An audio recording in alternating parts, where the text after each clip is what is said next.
Hello दोस्तों, आज हम अपनी वीडियो में विराट कोहली का फेस ड्रॉ करने वाले हैं जो कि मोबाइल के बैक कवर पे। तो पहली बार ट्राई कर रहे हैं कुछ नया और देखते हैं उसका फाइनल रिजल्ट कैसा आता है। तो चलो देखते हैं। You said never let me go. You said never let me go. You said never let me go. You said never let me go. You said never let me go.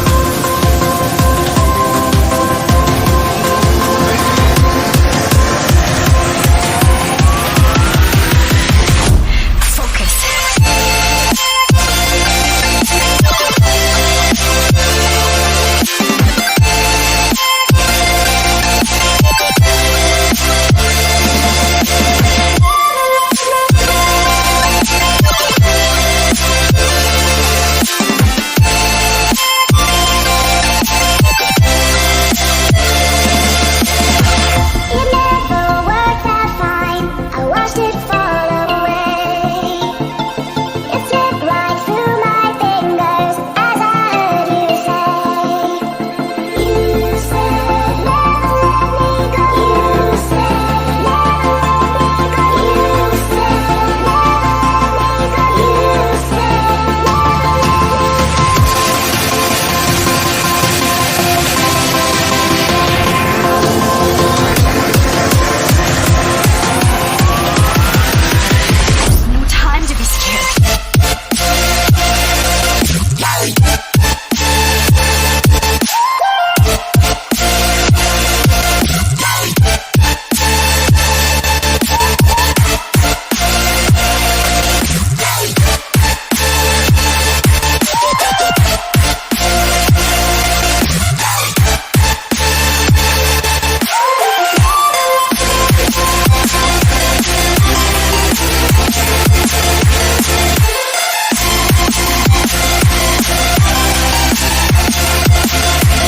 said जो final result आया वो कुछ इस तरीके का है विराट कोहली का।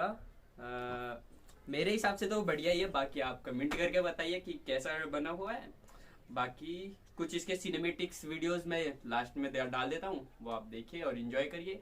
और ये मेरी फर्स्ट वीडियो थी तो थोड़ा लाइक कमेंट शेयर जरूर, और आपका सपोर्ट, बहुत मेहनत लगी है फर्स्ट वीडियो बनाने में। So enjoy.